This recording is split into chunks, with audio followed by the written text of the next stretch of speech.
कभी सोचा है कि बिना एक भी शब्द कहे एक पूरी की पूरी कहानी कैसे बताई जा सकती है?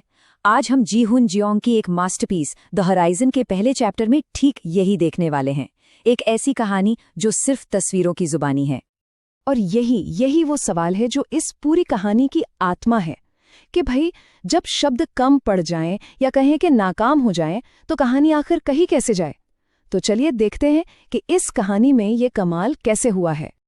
तो ठीक है, चलिए शुरू करते हैं। कहानी की शुरुआत पता है कहाँ से होती है? किसी डायलॉग से नहीं, बल्कि जंग के कान फाड़ देने वाले शोर से। और यहीं हम मिलते हैं एक छोटे लड़के और उसकी माँ से। देखिए, उनके बीच कोई बात नहीं हो रही है, क्योंकि बात की कोई जरूरत ही नहीं है। उनकी आंखों में जो खौफ है ना, बस वही पूरी कहानी कह देता है। एक ऐसा डर जो बिल्कुल असली है और दिल दहला देने वाला है। यहाँ जी हुन जियोंग का आर्टिस्टिक कमाल देखने को मिलता है। पूरी कहानी में डायलॉग तो नहीं है, लेकिन हाँ, शब्दों का इस्तेमाल जरूर हुआ है, जैसे बूम, चीखें, भागो। पर ये शब्द हमें कोई कहानी नहीं सुना रहे हैं। नहीं, ये तो हमें सीधा उस खौफनाक माहौल का हिस्सा बना रहे हैं। मतलब हम उस पल को पढ़ नहीं रहे, हम उसे महसूस कर रहे हैं। और फिर अचानक सब कुछ खामोश हो जाता है। शोर का इस तरह से थम जाना, यकीन मानिए, ये शांति उस शोर से भी ज्यादा डरावनी है। एक ऐसी खामोशी जो अंदर तक बेचैन कर देती है। तो चलिए अब आगे बढ़ते हैं। अब लड़का अकेला है, और ये जो खामोशी है ना, ये पहले वाले शोर से कहीं ज्यादा कान फोड़ने वाली है, बहरी कर देने वाली है। जरा इन तस्वीरों के स्केल पर गौर कीजिए। तबाही का ये कितना बड़ा मंजर है, और उसमें वो लड़का कितना छोटा, कितना अकेला दिख रहा है। बिना एक भी शब्द बोले जियोंग हमें उसकी लाचारी और इस पूरी बर्बादी की भयावता का एहसास करा देते हैं। और ये देखिए, कला की दुनिया में इसे कहते हैं नेगेटिव स्पेस का इस्तेमाल। मतलब तस्वीर में जानबूझकर खाली जगह छोड़ना। ये जो सफेद खालीपन है, ये हमारा पूरा ध्यान लड़के और उसकी माँ पर खींच लाता है, और उस पल के दर्द को, उस दुख को और भी गहरा बना देता है। तो अब हम कहानी के एक बहुत ही साइकोलॉजिकल, एक मनोवैज्ञानिक हिस्से में आ गए हैं। ये हिस्सा है एक बच्चे के इनकार का, उस इनकार का जब सच बर्दाश्त से बाहर हो जाए। ये सीन सच में दिल तोड़ देने वाला है।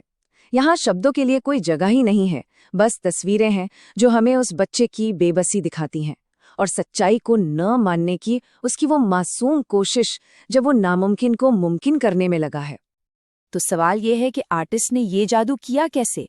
देखिए, आंखों का क्लोजअप हमें किरदार का शौक दिखाता है, हाथों पर फोकस उसकी बेचैनी, उसकी बेताबी दिखाता है, और जो वाइड शॉट्स हैं वो उसके अकेलेपन पर जोर देते हैं। और क्योंकि कोई डायलॉग है ही नहीं, तो हम सीधा उसकी भावनाओं से, उसके इमोशन से जुड़ जाते हैं। और फिर कहानी के क्लाइमैक्स पर हमें मिलता है एक अकेला शब्द, रियलिटी, मतलब हकीकत। ये एक शब्द उस इनकार की दुनिया को तोड़ने वाले एक हथौड़े की तरह है। और इस एक शब्द के साथ आती है ये तस्वीर। लड़का बस खामोश बैठा है। अब कोई छटपटाहट नहीं, कोई कोशिश नहीं, बस उस सच्चाई का बोझ है जिसे अब उसने मान लिया है। लेकिन कहानी यहाँ खत्म नहीं होती है।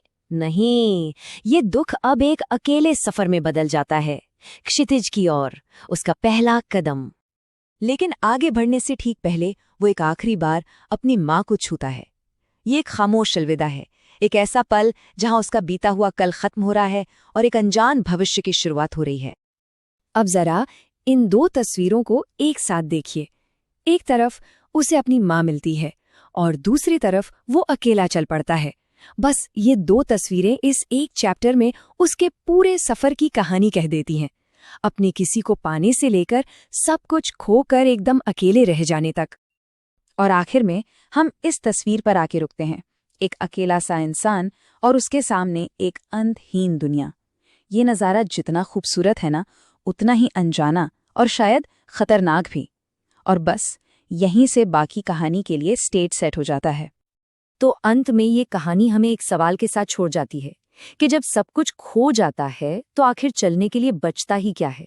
ये एक ऐसा सवाल है जो इस पूरी कहानी में गूंजता रहता है और हमें सोचने पर मजबूर कर देता है।